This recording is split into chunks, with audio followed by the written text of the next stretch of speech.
Hi, welcome back to the Circuit Playground Express online workshop. In this section, we're going to learn about MakeCode. MakeCode is a block-based editor that's perfect for the beginner programmer. So let's take a look.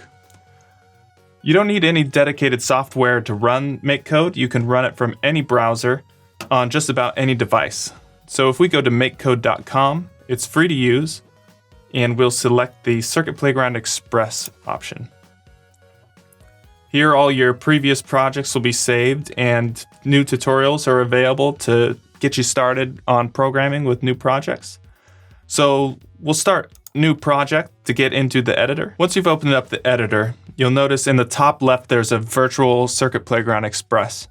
And this is interactable. It plays any of the code that you've created right there in the top left of the screen. If you have a button press trigger, then you can click the buttons on the board.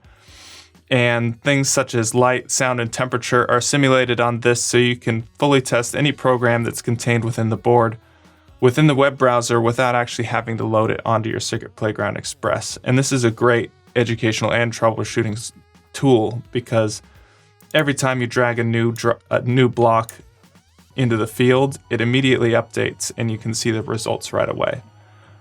We have our blocks available in the menu in the middle, which is where our programming commands come from. And as you can see, the different sorts of blocks snap together, so it's nearly impossible to make unworkable code, completely unworkable code, because it forces you to click them together in a certain way.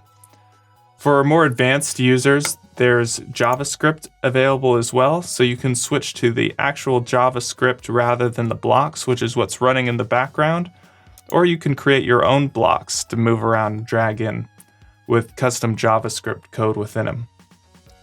If we look down at the bottom, we click download to download our code into a .uf2 file, which is what the type of file that the Circuit Playground Express recognizes.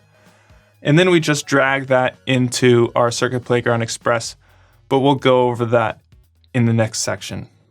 So that's a brief overview of MakeCode and what it is. Stick around for our next section. I'll show you how to connect your Circuit Playground Express and how to power it up.